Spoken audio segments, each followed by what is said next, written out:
तो क्या हाल है दोस्तों। सबसे पहले सबको जय श्री राम। तो एक और WPL का फाइनल और एक और हार। जी हाँ, WPL का फाइनल हुआ भाई आरसीबी और दिल्ली कैपिटल्स के बीच और दोबारा से चौथी बार हार का सामना करना पड़ा भाई दिल्ली कैपिटल्स को। भाई दिल्ली कैपिटल्स कंसिस्टेंट टीम है, लेकिन भाई ऐसी कंसिस्टेंसी का क्या अचार डाले भाई। 4 बार फाइनल खेला उन्होंने जब से WPL शुरू हुआ है और अभी तक, और चारों बार हार का सामना करना पड़ा है। और 2 दिन पहले हुए मैच में ना, एक दिन पहले हुए मैच में भी यहाँ पर आरसीबी ने धूल चटा दी भाई यहाँ पर दिल्ली को। भाई मैं तो दिल्ली का सपोर्ट करता था, क्योंकि भाई ना तो ये आईपीएल में अभी तक जीते थे और ना ही ये WPL में जीते थे। तो यहाँ पर सुनहरा मौका था, वो जो सूखा है ना WPL का, वो मिटाने का और साथ ही साथ थोड़ा सा मोटिवेट करने का भी। आईपीएल शुरू होने वाला है मार्च में, तो वहां भी कुछ कर सकते हैं दिल्ली कैपिटल्स, लेकिन नहीं। वो कहते हैं ना कि जो दुम होती है, मैं बोलना नहीं चाहूंगा, वो कभी सीधी नहीं होती, और वही दिल्ली कैपिटल्स की है। और अगर हम आरसीबी की बात करें तो आरसीबी 2-3 साल पहले ऐसा ही था, ना WPL की ट्रॉफी थी ना आईपीएल की, लेकिन भाई टर्न अराउंड हुआ और आज देखिए एक आईपीएल और 2 WPL की ट्रॉफी के साथ भाई स्टैंडिंग फ्रॉम द फ्रंट है भाई। और जो मैच हुआ ना फाइनल, भाई बहुत बढ़िया मैच हुआ। दिल्ली कैपिटल्स ने बहुत तगड़े रन बना दिए भाई, 204 रन का टारगेट दिया था। बहुत होता भाई फाइनल में WPL के प्रेशर क्राउड। तो मुझे लगा था कि भाई यहाँ पर आरसीबी नहीं चेस कर पाएगी, लेकिन भाई स्मृति मंदाना और जॉर्जिया वॉल की वो जो पार्टनरशिप हुई ना भाई, 164 रन की, उसने बिल्कुल ही यहाँ पर बॉलरों की तड़ी पार लगा दी दिल्ली कैपिटल्स की। अगर यहाँ पर ओवरव्यू की बात करें तो यहाँ पर टॉस जो भाई स्मृति मंदाना यानी कि आरसीबी ने जीता था। अच्छा टॉस जीता, लेकिन एक ब्रेव फैसला भाई, क्योंकि और टीमें क्या होती है फाइनल में, आपका प्रेशर होता है तो वो बैटिंग पहले करती है, लेकिन भाई स्मृति मंदाना को अपने बैट्समैन पर, अपनी बैटिंग पर पूरा यकीन था और उसकी वजह से उन्होंने बॉलिंग पहले ली और वो कहती जितना भी टोटल हो हम चेस कर लेंगे। तो भाई दिल्ली कैपिटल्स बैटिंग करने आई, शुरुआत बहुत अच्छी रही।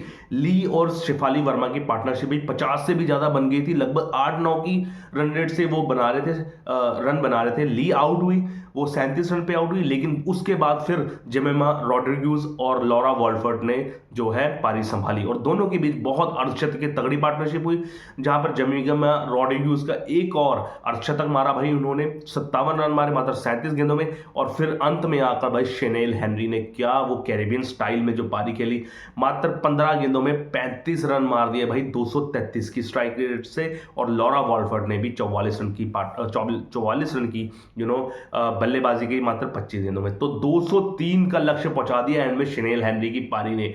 और यहां पर असंभव हो गया था चेज करना। अगर बॉलिंग की बात करें तो सिर्फ एक बॉलर आरसीबी का लीडिंग फ्रॉम द फ्रंट रहा, उनका नाम है लॉरेन बेल। जी हां, उन्होंने 4 ओवर में मात्र 17 रन दिए, 4.75 की इकोनॉमी से, यानी कि 4.5 की इकोनॉमी से रन दिए उन्होंने, चाहे विकेट ना लिया हो। लेकिन भाई ये वाला सीजन भाई लॉरेन बेल का है, जितनी डॉट बॉल उन्होंने फेंकी है ना भाई और किसी ने नहीं फेंकी। आई थिंक 50 से भी ज्यादा डॉट बॉल फेंकी है इस WPL में और बहुत शानदार गेंदबाजी की है।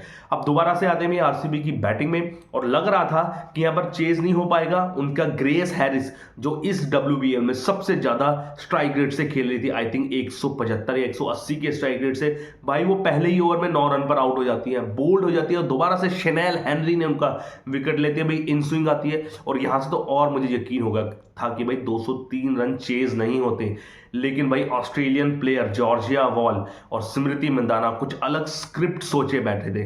दोनों ने 165 रन की पार्टनरशिप बनाई, 164 रन की, और भाई क्या खेले भाई। स्मृति मंदाना बहुत एग्रेशन के साथ खेली, हालांकि जॉर्जिया वॉल भी खेली, लेकिन स्मृति मंदाना कुछ अलग ही मूड में दिख रही थी। मात्र 23 गेंदों में अपना अर्धशतक पूरा किया और जॉर्जिया वॉल ने थोड़ा सा संभलकर 37 गेंदों में अर्धशतक पूरा किया। और दोनों की पार्टनरशिप बताएं तो 164 रन की हो गई थी, और एक सिचुएशन ऐसी आ गई थी भाई 6 ओवर में इन्होंने 60 रन बना लिए थे और 10 ओवर में भाई 100 रन के करीब पहुंच गए थे, और 58 रन गेंदों में भाई 100 रन की पार्टनरशिप। जब आप 203 का रन चेज कर रहे हो और 164 की पार्टनरशिप हो जाए आपकी, तो ये मैच तो जीतना आपका तय हो जाता है। और बहुत तगड़ा खेली भाई स्मृति मंदाना, हर तरह के शॉट मारे, प्रेशर आने नहीं दिया भाई ने, ठीक है ना। एक कैप्टन्स इनिंग खेली, लेकिन अंत में आते थे थोड़ा सा यहाँ पर ट्विस्ट हो गया था मैच में, जहां पर 2-3 विकेट जल्दी गिर गए। पहले जॉर्जिया वॉल, उसके बाद स्मृति मंदाना भी आउट हो गई, जल्दी आउट हो गई। ऐसा लग रहा था कि कहीं ये मैच फंस ना जाए। लास्ट ओवर में 10 रन चाहिए थे, लेकिन राधा यादव की वो एक्सपीरियंस 2 चौकों की मदद से यहां पर है डब्ल्यूपीएल का टाइटल एक बार फिर आरसीबी ने उठा लिया है। और भाई दिल्ली कैपिटल्स देखते रह गई भाई यहां पर। और स्मृति मंदाना की कैप्टन नॉक की वजह से भाई उनको मैन ऑफ द मैच मिला। स्मृति मंदाना ने मात्र 41 गेंदों में 87 रन मारे, जिसमें 12 चौके और 3 गगनचुंबी छक्के थे। स्ट्राइक रेट भाई 212 का।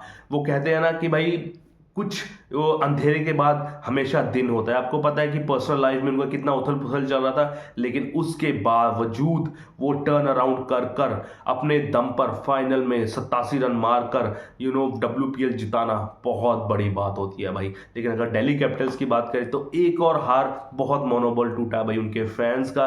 क्योंकि फैंस क्या होते हैं भाई, एक ट्रॉफी तो जीत के लेके जाओ।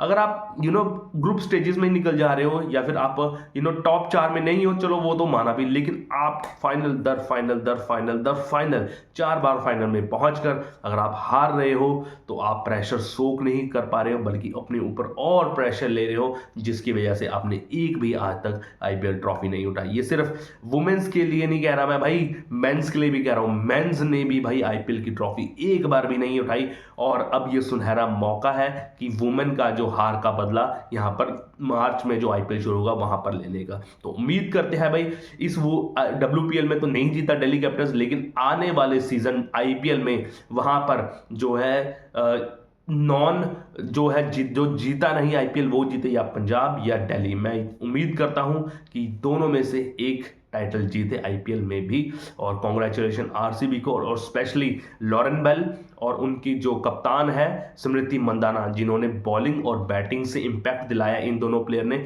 जिसकी वजह से यहां पर एक बार फिर दूसरी बार डब्ल्यूपीएल टाइटल आरसीबी ने जीता। और ऐसी ही खबरें जानने के लिए मेरे चैनल को लाइक से सब्सक्राइब कीजिए। तब तक के लिए जय श्री राम, ओके बाय।